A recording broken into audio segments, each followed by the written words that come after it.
big mistake. Huge. You know what wasn't a mistake, though?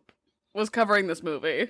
I was delighted. I had never seen it, and I was very charmed by it. But so we're covering Pretty Women, obviously. Woman. Just the singular woman. Pretty Woman. Just Julia Roberts. And actually, it's just Julia Roberts' hair, but... Yeah, but you know what wasn't a mistake? You listening to this podcast, which is called The Swamp, and it's an acronym. Stands for some whack-ass movie podcasting. Wasn't that a really great and seamless transition I just did? Ooh. I was really impressed by that one. Before we start talking about the film, at the top of the episode, I want to dedicate this episode and all episodes going forward to fucking Lydia from Canada. I fucking love, ordered the Swamp booty shorts from our merch section, the first individual to do so. You and I don't even have them. I got the email and I was like, oh my god, I have to. So I reached out and I was like, Lydia, I'm obsessed with you and I'm obsessed with your dedication to this podcast because this is amazing. And so... shouts out to Lydia. This one's for fucking you. Thank you for ordering our Swamp shorts. If you don't know what I'm talking about, go look in our merch section. We designed, like, booty shorts that say Swamp across the ass. They're literally ridiculous. But Lydia, you're gonna look great. I know it, so... Oh, I love that for her. But, yeah, so this month we're doing... loosely rom-coms. It's loosely rom-com month, but this definitely falls into the rom-com category, like, hard. This is, like, Absolutely. stage 1 rom-com. Yeah, this is, like, I feel like a lot of 80s rom-coms probably, like, defined the genre or, like, established the genre or whatever, but I feel like this is probably, like, a good early example of, like, an actually good rom-com. Yes. It's not, like, too kitschy and all that shit, and it's not too cheesy and all...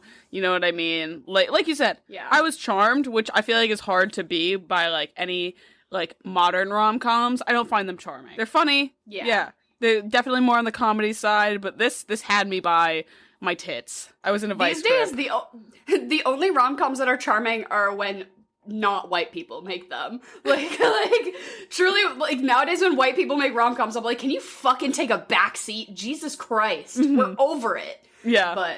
yeah, the only good rom-coms now are, like, you know, Crazy Rich Asians when they actually have, like, a unique point of view and something to say. Yeah.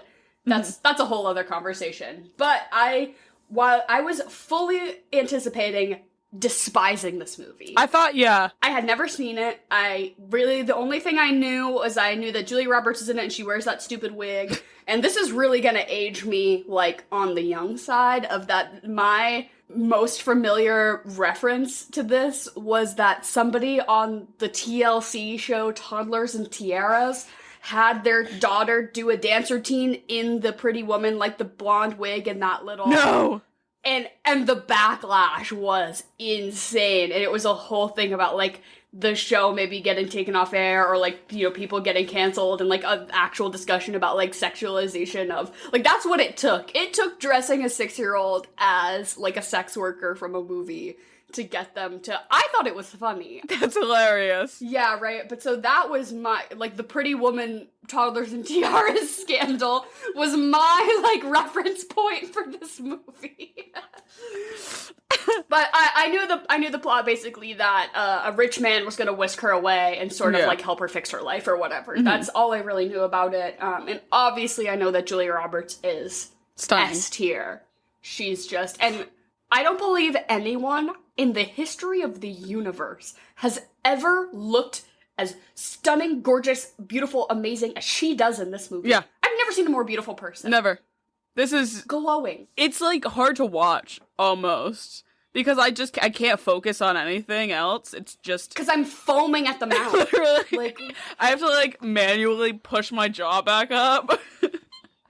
It's so just bad. Every scene, whether she's dressed down or up, or the only time it's funny is when she's in that wig, but even then, I'm like, that little outfit she's got on, I'm like, God fucking damn. It's so good. The fashion in this movie is insane, and we can get into that a little later. But yeah, no, this movie holds a very special place in my heart. This is like one of those ones that like you're flipping through channels or whatever, and like if it's on, you have to stop. This is one of those ones for me. So I've probably seen this movie like at the very least 20 times or something like that. Wow. But it's really funny because, like, it's one of those things, like, I always stop at it, so I never really get to see, like, the opening. Like, it's always, like, once, like, Richard Gere is, like, meeting her, like, on the street and everything like that. So I don't get those first, like, 15 minutes usually. So whenever I sit down and actually watch it, I'm like, oh, wow, I fully miss all of this. I feel like you don't even really miss much. I don't need it. That whole opening, the party scene where you find that, like, he is sort of like a despondent businessman who's having, like, relationship problems, and he storms out of the party. And then the whole established thing with fucking George Costanza being, like, the controlling, like, coworker slash whatever. That whole opening montage doesn't really, because you get all of that information later, basically, as well. It's as soon as she hits that street corner, that's all you need.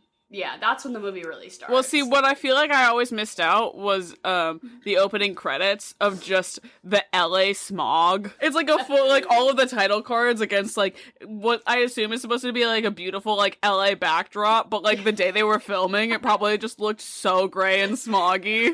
I'm like, what were you trying to do here? Just, like, come back tomorrow, because it looks gross. And so then they just blew up the font to size 125 to cover. They're like, we're just going to have each name covered border to border. Literally. The whole thing. It's just going to be Julia Roberts in a nice bold font just to cover as much as possible. Like the first and last letters are like almost cut off on the screen. It's like you made this in PowerPoint and you're like, oh shit, that's too big. But then we're like, oh, we're cut for time. All right. I did really like the font choice, though. I really liked the opening credit, like, stylization font choice. It was very pleasing to me. It was giving, it was very 1990, which I liked. It was very, like, quintessential. It was giving, Patrick Bateman's business card for me. You know what I mean? Yeah. The perfect font. Yeah. If only they just chose a better background. But so do we want to do a little recap? Yeah, sure. So basically, the movie starts out, Richard Gere is playing Edward. He's, the best way I can put it is like this big, like, millionaire businessman kind of thing.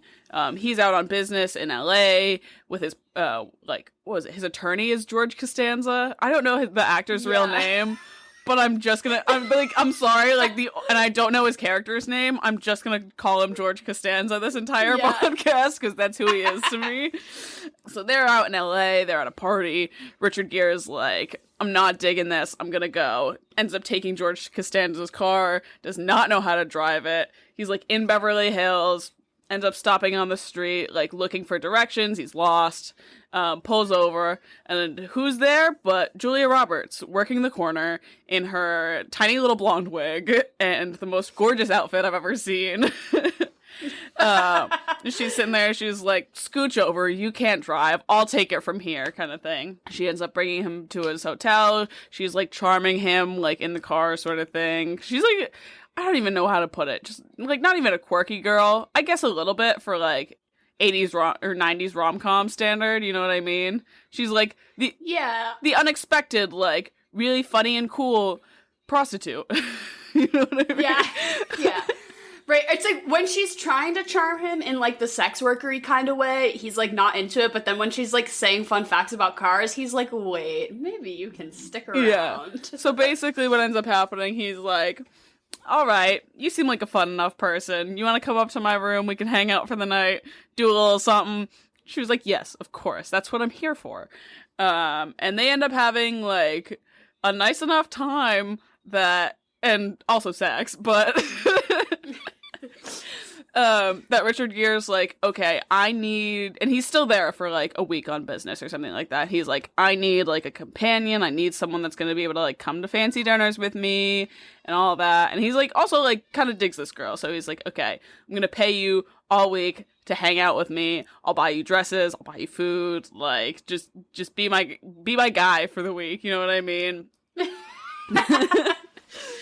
And it's, like, basically, like, over the course of the week, they end up kind of, like, falling in love. Like, this is, like, the 1 week romance where I'm like, yeah, I can get on board with this. There's a bit of a scuffle with, some businessmen, like, Richard Gere's going back and forth. He's like, do I buy this company? George Costanza's like, yes! And he's like, I don't know. I've had a change of heart since I've met this woman. Maybe I shouldn't be an evil capitalist overlord basically. with no mercy. Maybe I should think about people. Yeah. Yeah, George Costanza gets pissed. He, like, tries to, like... This is the one thing I really don't like about this movie. There's, like, this whole, like, sexual assault, like, plot line with, like, George Costanza, like, coming on to Julia Roberts and everything like that. And then, like, basically, like, after that, it's like, okay, the week's up. We're gonna part our separate ways. And they are gone from each other for, like, maybe an hour. And then Richard Gere's like, okay, bestie, hold on. Let me come give you, like, your knight in shining armor, like, dreams. I'm gonna come, and we're gonna live happily ever after. And he, like, climbs up her fire escape, and they kiss, and it's beautiful and cute and sweet, and that's the movie. Wow, that was the most succinct recap we've ever had on the pod. Really? Thank you. I would have gotten into, like, and then she tries to go shopping, and the people are mean to her.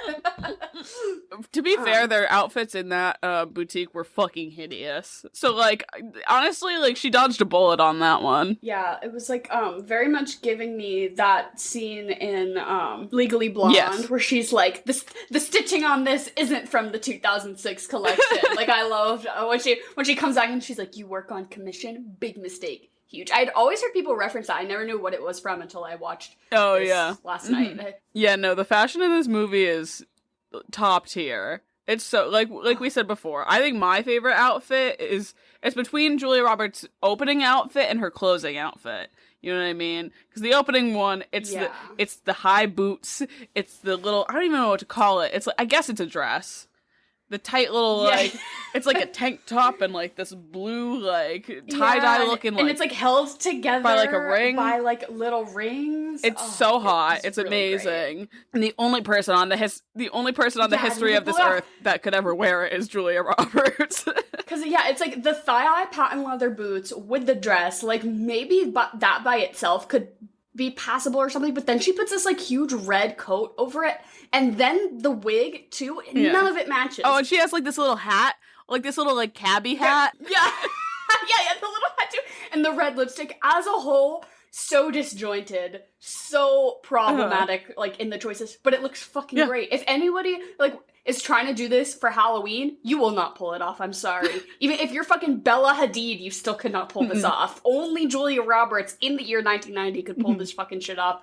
This movie, so I was really anticipating not liking it, and I was, like, feeling pretty neutral about it, up until the point where she says to her friend Kit, she's like, do I look like Carol Channing with the wig? And that's when I, like, cracked a little smile, and literally from then on, I'm like, oh, I'm charmed. This movie's kind of nice. It's really good. Like, the minute she comes out and she's like, I don't know about the wig. Do I look like Carol Channing? I was like, aw, shit, you got me, Julia. You got me. Oh, fuck, I think I'm gonna like this.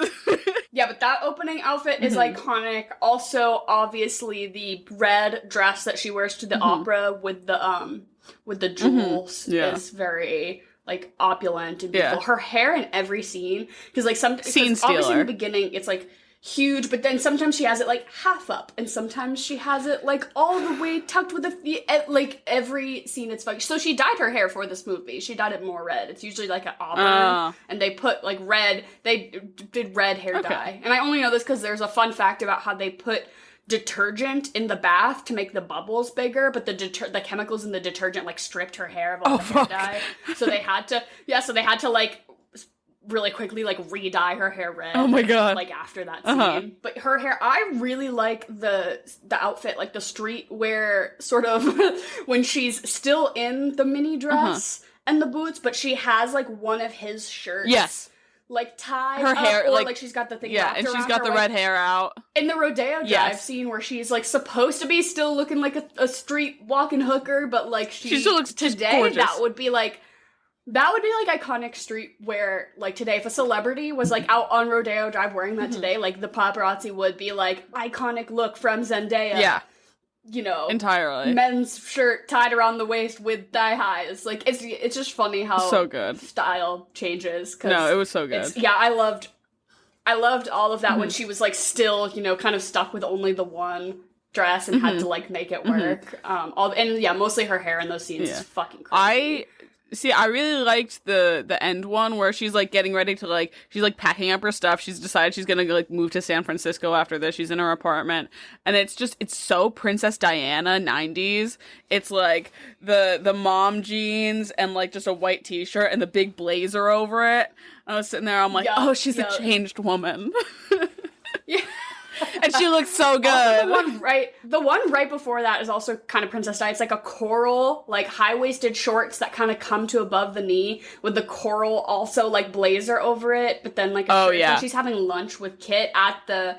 It's like very like I don't even know. No, where to place I know what it, you mean. But that one was really good too. Ugh, yeah, it's gorgeous. I do love the opera dress, but I love that scene, which is also the iconic one where he brings out the jewels, which also like and then he snaps exactly, it. which was definitely like, and I could be totally wrong, but I'm pretty sure that was improvised by Richard Gere, and you can definitely tell, like, I was looking for it in this one, because, like, listening to Julia Roberts laugh, like, it's totally just, like, she's not acting, like, that's just Julia Roberts, like, giggling, you know what I mean?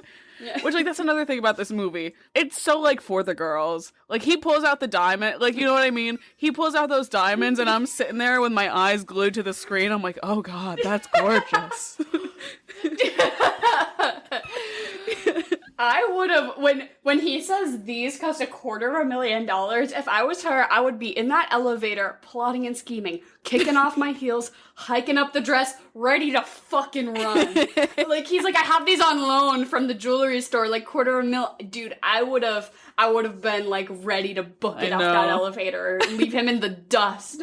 I know. But I guess, though, it was an actual, like, rental from a jeweler. Like, that was true. Like, that jewelry that you were really did cost that much, and it was, like, on loan from some big, and a cameraman tried to steal it at gunpoint. At the end of the movie, God. He grabbed it, and at gunpoint tried to steal the... Oh my God! The $250,000 necklace. Isn't that wild? That's insane. Holy shit. So, movie magic, just use cubic zirconium, and no one will give a fuck, and it'll still look fine. Exactly. So, it looked so opulent, though. Oh my God.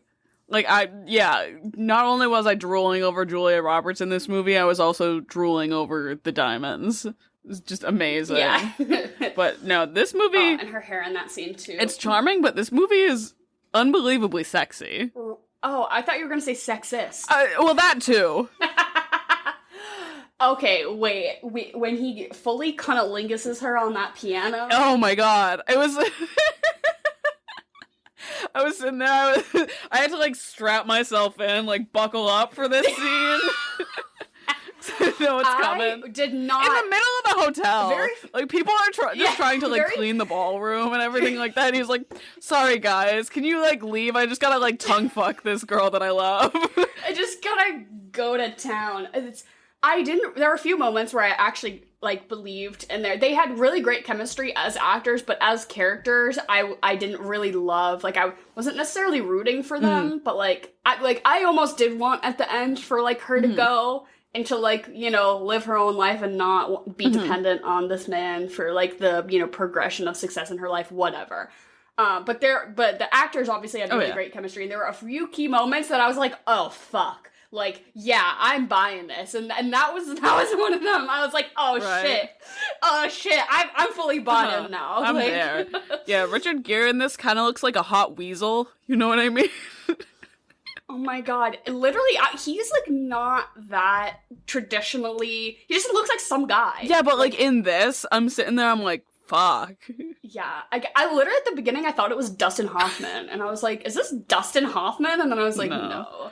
No, but I would also like drop everything for her in this movie though. Like I'd be in the same boat. Like there's that one scene, like it's after she's like gone like on her day of shopping and he like comes back from the office and she has a candlelit dinner for him and she's wearing nothing but the tie that she bought him. I think I'd probably drop dead. Well, that's because she's the perfect mix of like she is a working sex worker, so she has that, like, I need to constantly be putting it on, as far as, like, charming you, entertaining you, you know, doing what you like. But then she obviously has such a great personality, and she's quirky, and she's nice, and she's sweet. So, and that's obviously what he likes. That line about, like, his girlfriend who he dumps at the beginning, where she's like, I can't always be at your beck and call. And then he pays Julia Roberts, and he's like, yeah, this whole week you were at my beck and call. I'm like, oh, shit, that's a little gross. Yeah. Like, that's a little, like, I need a woman who, like, literally is being paid to not pay attention to anything other than me. I'm like, I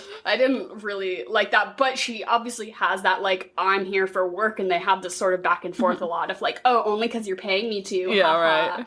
thing. But it clearly is, like, she, at least until they get into their big fight, and then I think after that it really turns of, like, sort of, they're doing things because they like each other. But up until that, it's very much, like, she's like, oh yeah, like, I'm putting on a show for this guy. Sure. Which is still, like, fun. Like, exactly. No, I do really like that, like, sort of scene where, like, it turns around a little bit, where she's like, you can literally take a day off, and he's like, you know what, I will take a day off. And she basically, like, she literally told him, like, to touch grass, because there's this scene, like, where they're they're having a picnic, like, kind of thing, and he's reading to her, and she's taking his shoes and his socks off, and, like, putting his little, like, bare feet on the grass. She's like, you feel that? Like how you would with a baby, almost, like, introducing it to, like, new senses. oh it gives me like the same vibes as, like, do you know that picture? I think it's Jake Gyllenhaal, like, reading a book to, like, in the park to, like, his, like, young girlfriend, you know what I mean? Yeah. Like, that scene gave me the same vibes. Oh my god. Also, the age difference between this. She's 22, he's 40. Yeah. Which is, like, within the context of the movie, it's kind of fine, because the situation is that, like, he's a businessman, she's a sex worker, they're an unlikely pair. But there were moments that I was reminded, I'm like, oh, like, there's an 18-year difference here. Yeah. Which is, I mean, they're both adults, and it's fine, but it was, like, yeah. It's a little much. He could have been 34. Yeah, but how would they have ever had that just mint silver fox look about him then? So true. So true. I was gonna say, he's like the ideal silver fox. No, it's Jeff Goldblum. Oh, fuck, you're right. Wait, let's redo this movie, but it's me and Jeff Goldblum. I think we can make that happen. Yeah, I think that's ideal. George Costanza is so jarring in this, honestly. Because I just know him as, like, he's never done anything other than, like, be George Costanza to me. Yeah. And then, like, he's just there in this movie. I'm like, holy shit.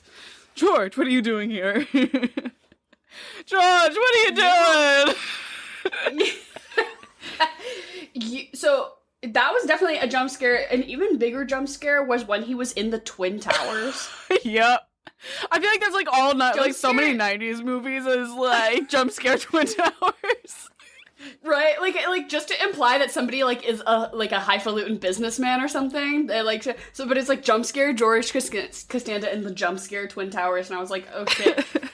But you had put me, like, on earlier, you texted me and you said the number of Princess Diaries jump scares in this movie, and I hadn't watched it yet, and I was like, wait, don't tell me, because I was, like, looking for it. And I thought it was gonna be more than it was. How many did you think it was? I was still very pleasantly surprised.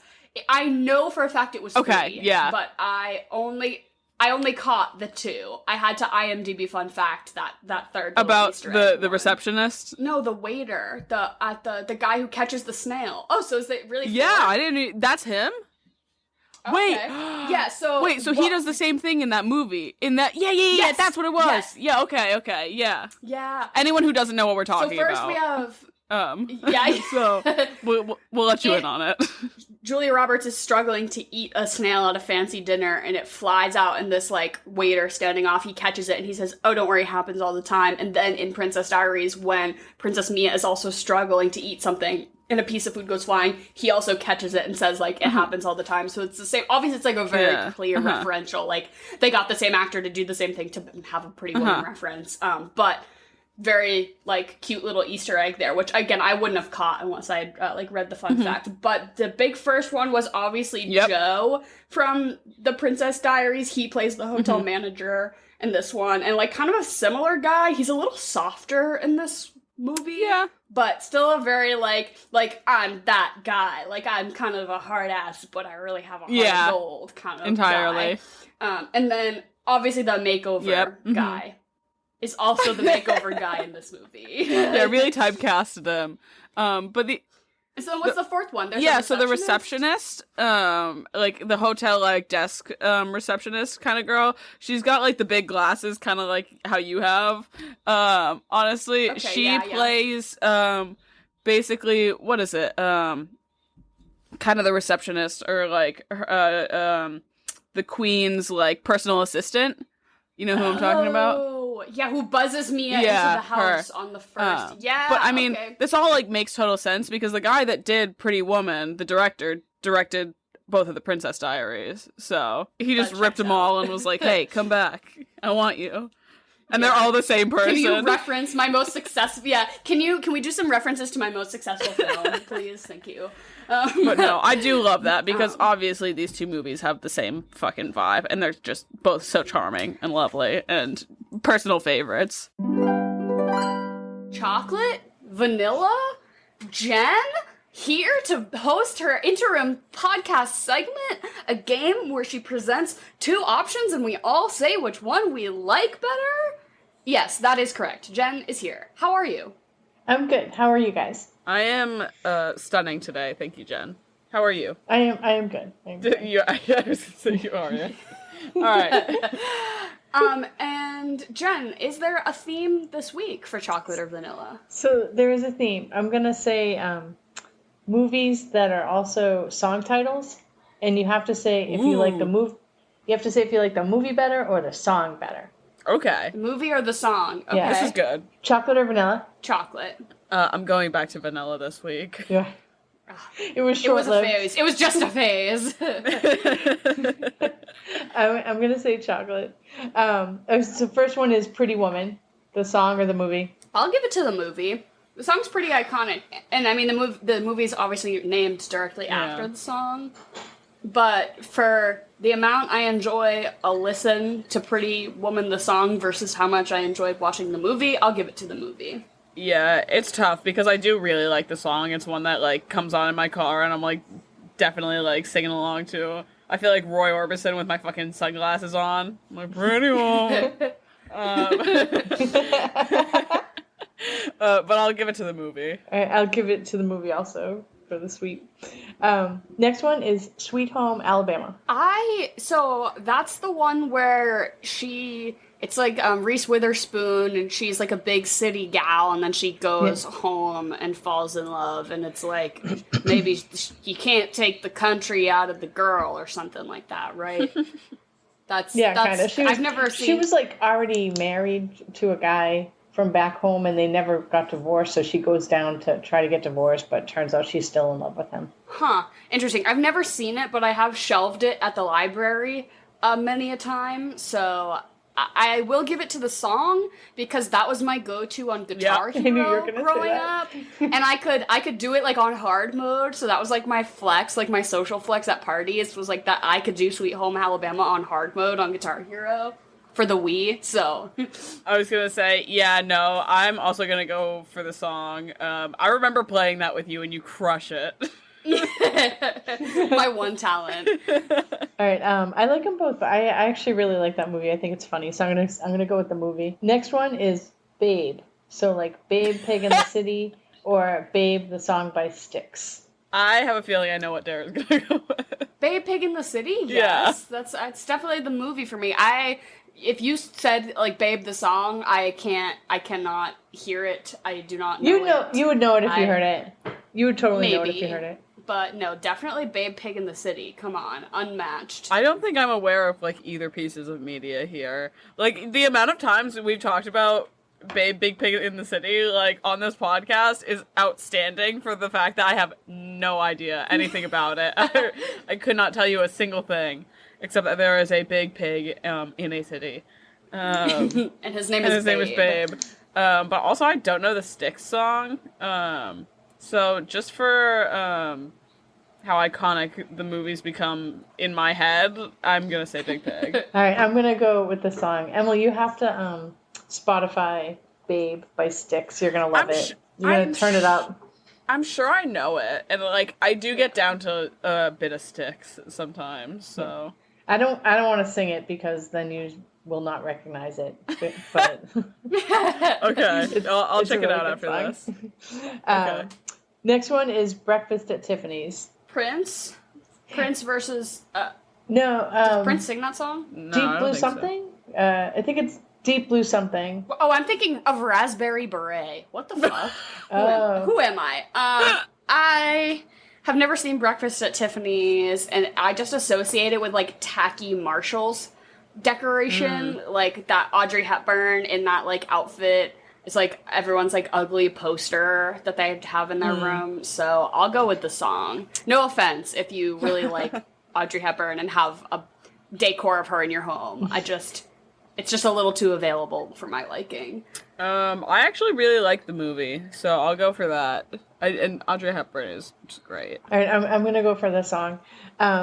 Next one is Can't Buy Me Love. What, is that another rom-com?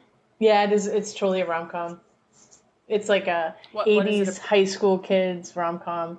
This boy like pays this girl to be his girlfriend so that he can be cool, and then turns out they fall in love. Great. I will pick the song. Yeah, I was just on like a 10-minute Beatles rant like last night, so like no, like fully everyone was like, "Okay, can she stop?"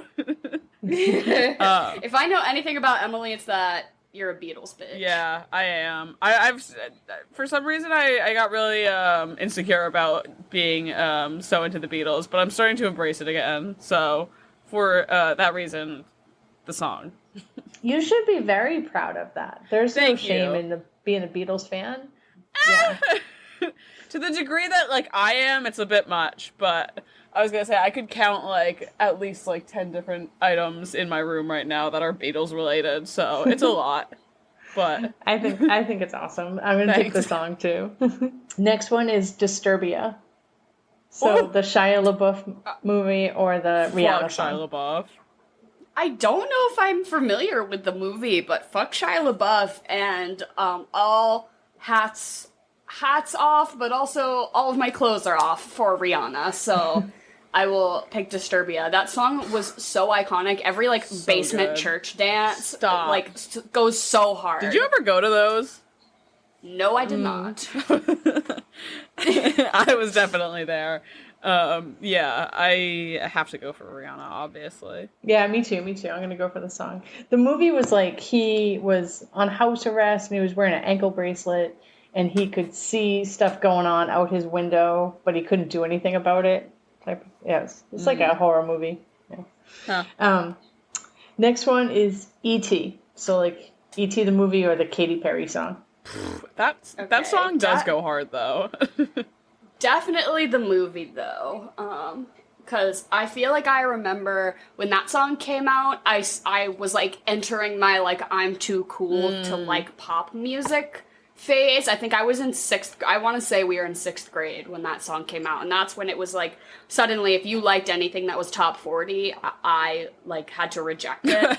And a really great thing is, like, when you go through that phase, and then later as an adult, you can kind of go back and enjoy the stuff you didn't let yourself enjoy because you thought you were too cool. So, like, The Color Pink and, like, stupid movies and mainstream top 40 songs. Like, yeah, Adele's fucking good. Why didn't I just let myself like Adele when I was 12, you know? So, but the movie for sure. E.T. is iconic. I'm actually going to go for the song on this one because I think I've said this before. I've never seen the movie, like, in full. It's pretty You've bad. You've never seen it all the way through, or you've never seen it I've seen like bits and pieces, but like not like enough to even be like I've seen the movie. Like I know there's that scene where he like really likes Reese's Pieces. That's about it. A fun fact about that is that they originally used M&Ms, and then they were like, oh, well, let's just like make sure for copyright reasons we don't get like in trouble. So they went and they asked M&Ms. They're like, hey, we did this, can we use it? And they were like, absolutely not. And so then they went back and they changed them to Reese's Pieces, and it became such an iconic scene, and Reese's Pieces sales spiked so hard after that product placement that they didn't even pay for it. It was just because M&M's had rejected them that they just swapped it out for Reese's Pieces, and it's like, damn, you should have let Steven Spielberg use your fucking candy, you assholes. Reese's Pieces are better than M&M's in general, in my opinion, so... I agree. I think it's unpopular opinion. I like Reese's Pieces better than a peanut butter M&M. Yeah. Or peanut M&M. Yeah. I like that it's just the hard candy and peanut butter. There's no chocolate involved. I agree. Whereas the M&M has the chocolate and the peanut butter, which is too much chocolate. It's just different. But I prefer a PC. I prefer, yeah. I totally agree with you. I very often like would choose them over like the cup itself. The cups. Yeah, I don't know. Something about them. Well, I'm going to pick the movie. I'm going to say, you need to get your 80s on. You need to blast Styx, the song Babe, and watch the entirety of E.T. I know. It's fucked up that I haven't seen it, and I have a movie podcast. I think of that all the time, though. Like, literally anytime you talk about the sound of music, I'm like, that's insane. Statistically, I probably should, for the one of these days, I'm gonna, at gunpoint, we're gonna watch the sound of music. I know, right? I feel like a good month theme for us could be, like, movies that are so iconic that we haven't seen, that are, like, almost upsetting. Like, it's almost, like, impossible that we've never seen it. We could do that. I just saw Jurassic Park for the first time, like, 2 years ago or something. Like, stuff like that. I could definitely pull a handful out of my ass. Wait, Jen, but you have to say if you like M&M's or Reese's Pieces better now, because now this is... We hijacked your segment! I would definitely say Reese's Pieces, although I like mixing M&M's into vanilla ice cream. That's really good. That's like a... That's, fair enough. I think that's a thing, yeah. That's like your McFlurry of choice. Yeah, exactly. If I'm getting a Blizzard at Dairy Queen, that's it. Oh, see, mine's Heath. Heath, that's fucked up because it gets stuck in your teeth. I love it. I love it. I don't even care. Like, I'll be Ratchet and you'll see me with my fingers in my mouth, like, getting this... Scooping out the molars. I don't fucking care. Like, that's why, that's like my candy at the movies, because it's dark and no one can see me digging back there. Excavating your own mouth. If you see me with my fingers in my mouth doing that, no, you didn't. Mind your business. The next one is Grease. What's the song Grease? The one they start off with. It's the song that goes with the movie. Oh, the song Grease. Yeah, Frankie Valli sings it. Yeah. Well, that goes so hard. I would say then the movie is the catalyst for the song, right? Yeah, I guess there wouldn't be the song without the movie. So I'll say the movie, because that movie has some banging songs in it. As a whole, as a musical unit, Grease slaps pretty hard. That's true. Yeah, it gives us a whole catalog. I'll go for the movie for that reason, but that song does bang. Yeah, I'll go for the movie. Me and my friends used to have a book with all the whole script of the, what's it called when the people say, like, dialogue? The lines, all the dialogue. Yeah, so we, like, me and my friend Kathy memorized the like every line in that movie. That's amazing. I feel like that's one that I've seen like enough. I feel like I could do like a pretty decent job of, like, without like having the script, but I'd love to see how much you can remember, Jen. We'll watch it sometime. Okay. That and the Sound of Music. Next one is Iron Man. And E.T. Next one is Iron Man. Iron Man. Who like, sings that AC/DC song? or some shit? What is that song? It's like a hard rock song. It's like I am Iron Man. Yeah. Oh, okay. I feel like kids, was that not like a playground song that kids like changed the word to like so many different things. Something about poop or something. Yeah, definitely that was like a lyrical switch up. That one was not in my Guitar Hero repertoire, so of the rock songs that I know, it did not make its way into my brain. But I really don't like the Iron Man movies. I don't think, as far as the whole like the Marvel catalog goes, those ones never did it for me as like the standalone, movies about a specific character. Not to say that any of them really did, but if it was like, oh, you have to watch Spider-Man or you have to watch Iron Man, like, obviously I'm fucking picking Spider-Man, you know? Yeah. So I guess I'll pick the song, because there's definitely somebody, if anyone can remember what the, like, playground lyrics were to, like, who changed the Iron Man song to be about something when you were in middle school, please DM us, remind me. I feel like there were so many different iterations of it. It was, like, just, like, depended on the day. I'm gonna go with the movie, though, because comparatively to all the other Marvel movies, one, it was the first one, so I'll give it to that. I actually, like, enjoyed that movie, out of all the rest of them, so, and I hate the song.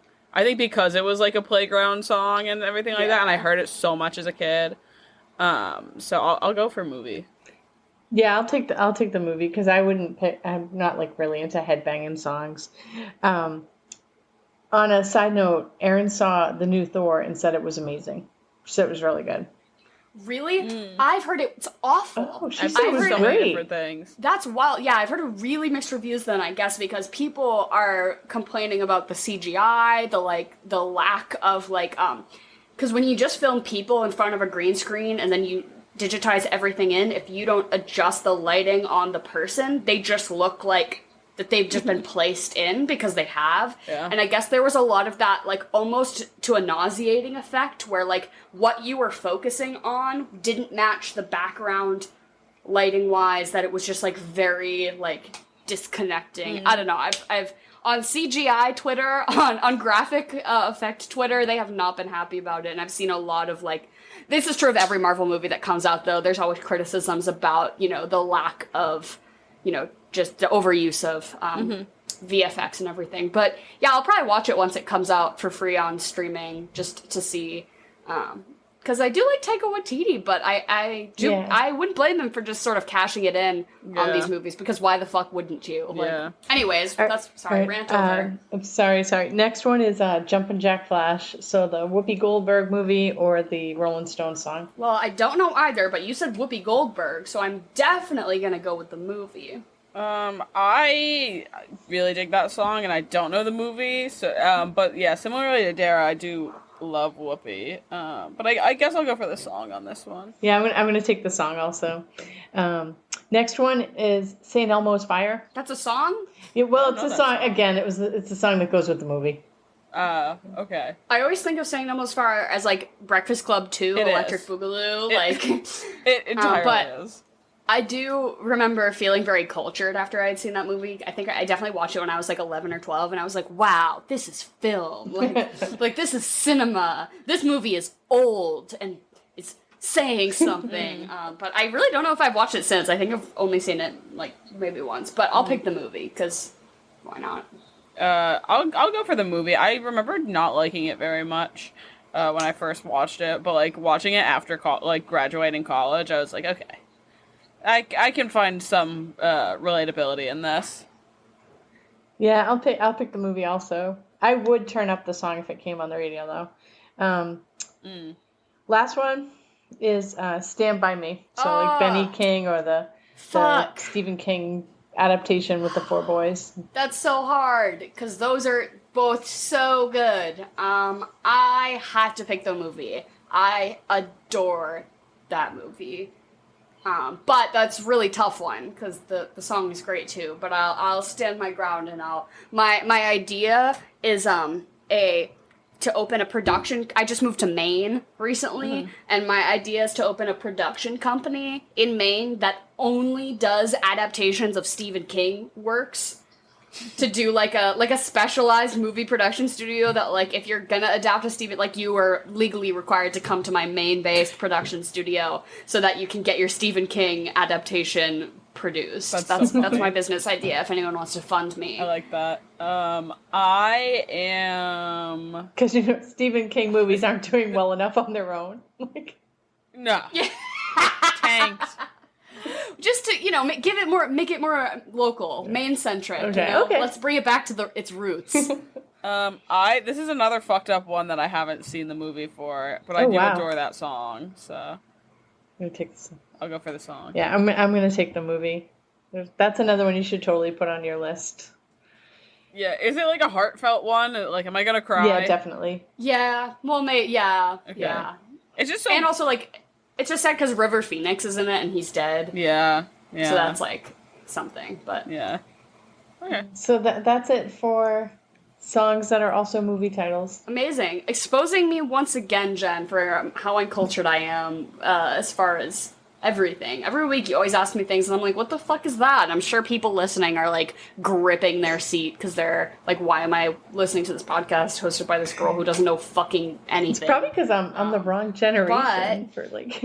No, that's why we need your wisdom. We need the spice, you know? That's why this segment is so good. But as always, thank you for coming in, asking us questions, letting us share. This is my personal therapy, Jen. So thank you. If anyone has ideas for chocolate or vanilla, DM us, or maybe I'll post them on our Instagram and you'll vote if I bother to do so. But so, as always, Jen, thank you, and we love and appreciate you. I'm so happy to provide chocolate or vanilla therapy. All right, I'll see you guys soon. I love you. I really did not see the comparison, other than when her friend Kit says, when Julia Roberts is like, tell me who it's worked for, basically, like, to run away with someone. Like, tell me who it's worked for. And she goes, Cinder fucking Ella. That, I guess, like, that, not even, like, that reference doesn't even really check out, but, like, that's the only time it's mentioned. But when you read a plot summary, or just, like, the first thing that comes up on Google when you Google Pretty Woman, it's like, in this modern retelling of Cinderella, I'm sorry, no. Other than the fact that it's, like, rags to riches, where are the stepsisters? Where are the pumpkins and the mice? Are you telling me Richard Gere is the fairy godmother? No. Because, like... What that also makes him the prince. You can't just call something a retelling of Cinderella just because it's about a poor person who becomes not poor. Like, yeah, like, I get it. It's supposed to be, like, a spin on, like, a fairy tale, but, like, I would not call it Cinderella. You know what I mean? Yeah, I just didn't. Like, that reference, I'm like, that's a little loose. I was gonna say, you're really stretching it with that one. Come on now. Be real. But it's like, when her character flaw is that she's, like, too poor to acclimate to high society, and his character flaw is that he's, like, genuinely a bad person. I know. Like, what was it? His business is, like, he, like, buys failing businesses and, like, sells them, like, for scraps, basically. I'm like, you could not have picked, like, which is obviously the point, you couldn't have picked, like, a worse job for this guy, and all that shit, but I was like, Jesus Christ, way to drive it home. Modern day retelling, he's a crypto investor. Oh! Wait, though, my modern day retelling, my 2022 Pretty Woman, I'm revamping it to be for the times, and we're gonna swap the roles, and it's gonna be about a successful OnlyFans baddie who gets, like, an e-boy gamer, and she, like, helps him start his streaming channel or something. She uses all of her fat OnlyFans checks to, like, help some gamer boy, like, become a live streamer or something. That's my, like, very culturally 2022. It would not be good. I'd watch it. Tight hour 30. Yeah, no, tight maybe 20, yeah.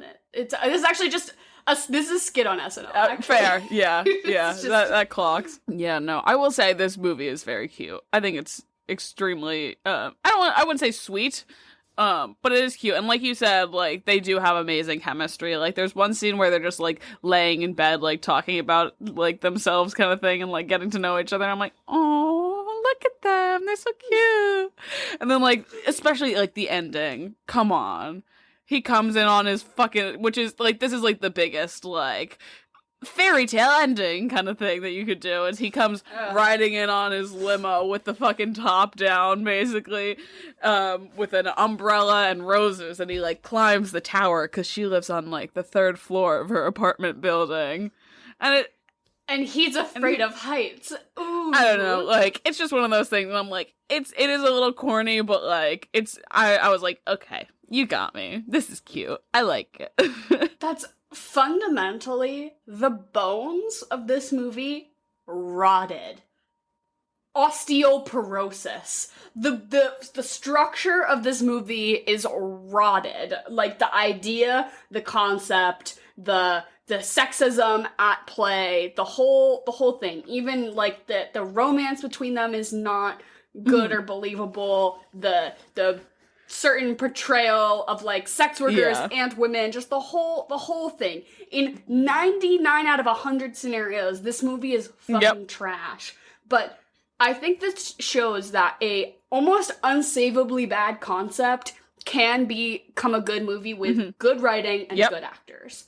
Like, and especially the writing, really, I mean, obviously Julia Roberts is so charming and they had great chemistry, but I mean, it was nothing, like, it wasn't, not a performance it wasn't of a earth-shattering or anything. I mean, maybe, but it was really good. It was really the writing for me. Those little quips she has, the lines, just adding personality to it is what bought me into it. And I'm like, I went in this actively wanting to hate it. Because I hate the idea of a rich man saves a sex worker and shows her what high society life is like, and then she falls in love with him because of course she does. Like, that's fucking garbage. I don't want it. But then the minute I was like, oh, yep, I'm here for it. I love it. It's all Julia Roberts. It's all Julia Roberts for me. Like you said, the writing, but like it's entirely, you can just see, like, because there's so many actors that just, like, kind of, like, I don't even want to say half-ass it, but just aren't that good and, like, can't put their own spin on it and, like, actually get into a character.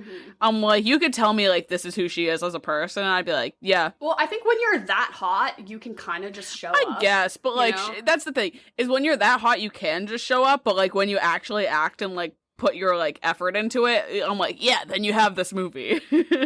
Like, especially the scene in the bathtub, right, where she's, like, singing badly. Like, oh, I'm so charmed. And, like I said, like, 99 out of 100 times I don't buy this, but, like, I am buying this. Like, it's not even, like, that, like, entertaining of a movie. It's basically, like, just her, like, going and, like, following him around, doing their little high society tasks. She goes shopping. They go to dinner. They go to polo. Everything like that. Yeah. And then he brings her to the opera. You know what I mean? But, like, it's so good. It's got me. I can so see the way that you said this was, like, one you stop on, where it's like, oh, I'm scrolling through the channels and maybe I'll watch, like, 20 minutes and then, you know, go to Chopped or, like, whatever else I was also, like, looking to watch. But, like, just watching this, like, a little segment of it, I definitely think, like, getting that little flavor could, you know, be just as good of an experience if you've seen the movie before. Because I don't know if I'll necessarily, like, sit down and watch this again, but if somebody were like, oh yeah, we're gonna watch Pretty Woman, I'd be like, okay. Or, like, yeah, if I was scrolling, I'd be like, aw, he's about to eat it out on the piano. I better stop, you know? Like, oh wait, the good scenes are coming up. Yeah. I fully wanted her to, like, start playing Heart and Soul with her toes. Like, oh my god. Like, oh wait, check this trick out. Like for Elise. Claire de Lune, just with the big toes. Chopsticks. This is my first time on top of a piano, buddy, alright? Come on. I do this for a living. Oh my goodness. I did really like the opera scene as well. I thought that was cute. And, like, personally, I just really love, Moonstruck with Cher and Nicolas Cage, and they also have, like, a scene where they go to the opera together. So, like, that's, like, my little connection. I'm like, okay. Yeah. And Cher is just, like, crying at the opera as well, and Julia Roberts is, like, having, like, her moment, where she's like, oh my god, it's beautiful. Have you ever been to an opera? I've definitely, like, seen, like, an opera. Like, I went to music school, and I worked at the theater there and everything like that. So I've seen it, but I haven't, like, been to, like, an opera. You know what I mean? So, have you? Is Porgy and Bess an opera? No. I think it might, like, I feel like it kind of is. I feel like it kind of is. It's, like, more jazz-y, but it's, because, you know that song Summertime? The Ella Fitzgerald, cover is, like, really famous, but that's so okay. But I feel like it's kind of an opera. Yeah, it was written as an opera, but it's been, like, musically, like, theater adapted sort of thing, I guess. But so yes, I guess it is technically an opera. Okay. See, I'm not wrong. Like, that's like one of those things, like the way like anything's an opera if like there's no dialogue in it, basically. So like Hamilton is an opera. Oh. It's technically not. It's like the technicality thing of it. Like I know I was really big into like that show, like The Great Comet. Technically it was an opera. Because it's just straight singing all the way through. No, an opera means when they go, yeah, for sure. But no, I haven't been to like the classic like Italian like anything sort of like that. I've only seen Porgy and Bess, so it was good. Richard Gere actually just brings her to see Porgy and Bess. Dude, that would have been kind of fire, though. I guess there's, like, a reference that the opera they're seeing is about a sex worker who falls in love with a rich, like, nobleman. Interesting. So it's, like, the opera they're seeing is, like, the whatever, you know. Huh. Yeah. Yeah, no, I did not pick up on that. That's an IMDb fact for you. Yeah, I did not know that. I always feel, like, less prepared when I don't watch whatever we're watching on, like, Amazon. Like, I'll, like, do... With all the fun facts on the side.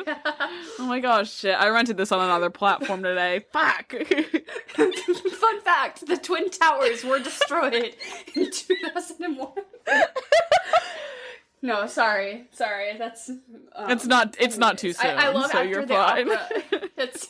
I don't know if I say that's a fun fact. Trivia for you. But I love after the opera when the old lady's like, what'd you think of the opera? And she's like, I could pee myself. And then she was like, what? And he comes up with like a name of a different opera. That was a cute moment. Yeah, that one was good. But as far as fun facts, tag yourself if you lifted your foot to measure it to your forearm in that opening scene when she's in the car. When she says, do you know that your foot is from your wrist to your forearm? And he's like, no. And she's like, well, that's just a little fun trivia for you. And I literally was over here like bending my body like a pretzel to try to It's true. And I'm like, doing it right now. Yeah, I'm like, real ones do a little bit of yoga to measure their foot to their arm when Julia Roberts drops that fun fact. Get you a girl that just get you a girl that just spouts fun facts. That's what I need. Good hair and fun facts. Well, that's all. Like, come on, put in your applications. Here's another fun fact for you. I read that this movie was originally titled $3,000. Yeah, it did. It did have like awful. some shit titles or something like that before. Yeah, like, and then titles. they got the song Pretty Woman in it, and they're like, oh wait. Yeah. Wait. Whoa. But so I was curious, $3,000 in 1990. Let's I was gonna say because like $3,000. They said that, and I was like, that's like a couple months of work. Yeah, it's a lot of money, but $6,700 in today's money. Shit. So yeah, $6,700 for 1 week of work. That's more than I make in months. Like several months. So $3,000 is a lot of money. That's like more money than It's more money than I've ever had at one time in my entire life. So I was gonna say $3,000 is a lot in general, but I was sitting there. I was like, for a week. I was sitting there. I was like, that's like a lot of your time. Like, you know what I mean? I feel like you're like high prices, but you know what I mean. Yeah, but it's not like she has a job otherwise. Enough. And like, but yeah, no, that makes a lot more sense adjusted for inflation. Yeah. I was just curious because I'm like, it can't be too much since 1990, but we have gone through like several recessions and like, you know, inflation spikes since then. Do we want to get into our regularly scheduled programming? Yeah, might as well. Fuck, marry, kill. Who do we even say is the third one? So we have Julia George Costanza. Do we want to say like what, the friend? George Costanza? Because we're just gonna kill him. So it doesn't make any sense. Yeah. Oh, I have a good one. The hotel manager. Okay. Joe. Yeah, Joe. Which is not his name at all in this, but no. Joe from Princess Diaries. Who fire. Okay, I'm gonna kill Richard Gere. I'm gonna fuck the hotel manager, and I'm gonna marry Julia Roberts. Interesting. Done. Obviously, I'm gonna marry Julia Roberts. That's nothing shocking. I'm gonna fuck Richard Gere, and maybe I'll get a little money out of it. And then I guess Yeah, turn exactly. some tricks. And then I guess I'll just kill Joe. That's a pretty solid plan. Right? And then I don't really know about the whole maybe movie do the if same I change thing. too much. Well, maybe not the same thing, but I would think I would still I'll kill that bitch at the fucking store. I'll kill her for being I'm gonna kill George fuck. Costanza. yeah, for like literally like on-screen sexual assaulting Julia Roberts and like hitting her. Actual just physically assaulting her. Yeah. Actually, I changed my mind. Physically assaulting somebody is worse than being rude at your job. So yeah, I'm also gonna kill George Costanza. And then I still think I'm gonna marry Julia Roberts. No, I guess I'll just fuck Richard. I'm gonna fuck. Who am I gonna fuck? I'm gonna fuck the grandson of the businessman. Weasel your way into that financial exactly. Because, like I said, George Costanza does look a bit weaselly here, and also, he's what, 40 years old? His stamina is probably waning. You know whose stamina is not? That young grandson with that. And also, I feel like I could make like really good friends with his grandpa. Like, I come out for like a cup of tea like later that night. Like, you know what I mean? He's like there eating his like midnight snack or whatever. We're just gonna chat. He's gonna tell me about his boats.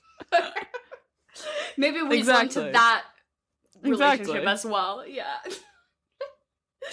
Do you encounter a lot of grandpas in your like late night hookup excursions to like go chug some water? Like, oh hey grandpa, just we're bumping into each other in the kitchen. No. I like that you think they like live together in like an apartment. He's getting up there in age. He needs like a caregiver. No. Yeah. Okay. It's not usually them. It's usually like the other girls that are there, and we have like a Spider-Man moment where we're sitting there, we're like, oh. Yeah. They're like laughing at like the ginormous shorts that I was given, so I'm not walking out naked. Oh my god.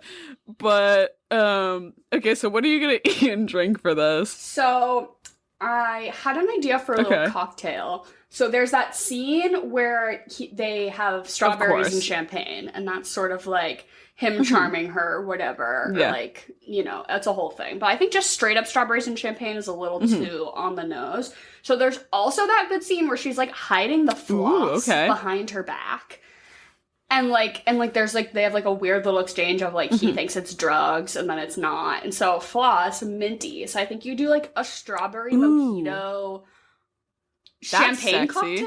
Like add a little, like a little strawberry, I don't know. I feel like it would fit kind of the summertime sexy vibes that makes total sense. To do like a little, a minty strawberry bubbly little something.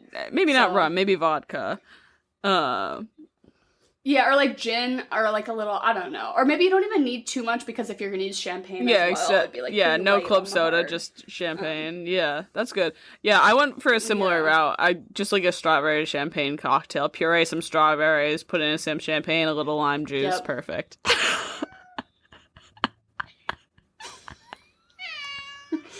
Winston, do you have thoughts about... Winston watched Pretty Woman with me. Winston, what do you think? I know how much you love Richard Gere. That's so cute. And then, as far as food, obviously there's that scene where he like orders her breakfast, and he's like, I got you everything on the menu, and I'm like eating a pancake. I think like pancakes would be kind of fun with this. She also like takes him to get a hot dog. Yeah. Right? Or something, as like the, I'm gonna show you what normal people do. Touch grass, eat hot dogs. This is what I do on my Saturdays off.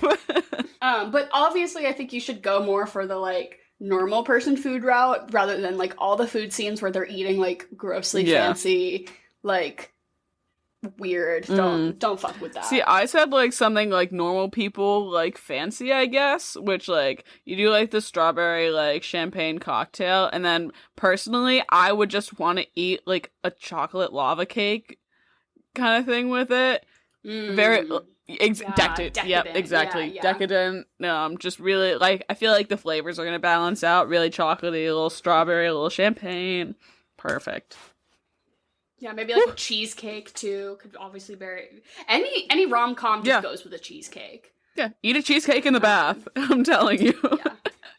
No, I definitely agree with you on that. And then what would you follow this up with? For me, it's obvious. It's the Princess Diaries too. That's a you go and now you get to watch Joe have his the love of his life, in his moment, and Mia just being like a badass, and it's the obvious jump for me because this is like it's the same style, it's the same voice sort of directorially because I mean it's the same fucking director and everything like that. But it's like I don't know, like I don't want to make like a huge jump like genre wise after watching this. I want the same thing. I want seconds. And I'm gonna get it. And I'm gonna watch The Princess Diaries too. I jumped from this to getting caught up on Stranger Things. So it was quite harsh of a jump after that. But my suggestion, I have two. The first one is just another rom-com that I don't hate. Shocking, right? But also kind of follows like we're retelling an old story in modern context with the bones are very bad, but the actors are so charming I'm willing to look past it. Yes. And that's 10 Things I Hate About You. Obviously, like, the whole situation is, like, not good and you shouldn't be rooting for them, but they're both so good and have such good chemistry and they're so charming that I just have to.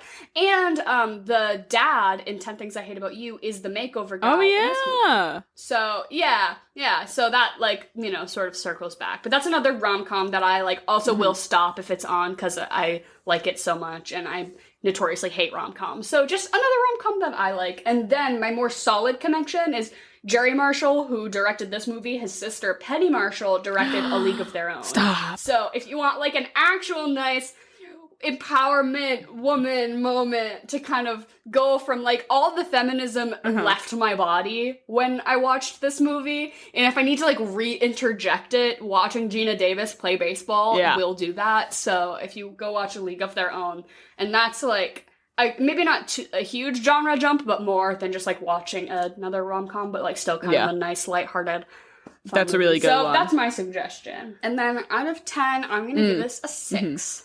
It's a 9 for me. It's got a very special... This movie has, like, such a special place in my heart. Like, it's just one of those ones, like, I always watch it with my mom when it's on. Like, it's probably, like, my favorite rom-com in general. And it's just Julia Roberts. It's so charming. It's so cute. Like, it's one of those things. This is a movie that I'm willing to overlook, like, all of, like, I don't want to call them flaws, but, like, the iffy, like, points about it. You know what I mean? Yeah, and even just, like, when it's corny, or, like, when the moments are so predictable and corny, I, like, I usually would roll my eyes, and I'm, like, literally, like, beaming. I'm like, it's so... Exactly. they're doing the thing! Yeah, no, this is a 9 for me. This is probably one of my top 10 favorites, so. I'm really glad we covered it then, because I had never seen it and I would have never watched this on my own. So I'm glad you introduced the beautiful world of Julia Roberts. I was gonna say, do you feel cultured? Do you feel more cultured now? No. You can at least... As if I haven't seen all the pictures of her just, like, looking. Yeah, at least you can just quote from this. You can just quote it, like, now noting it. Yeah, I can and be like, okay, I've seen that. But this was a really good installment in our rom-com month. We realized we're not being particularly diverse in our choices as far as all the movies we've covered are about, like, straight white people.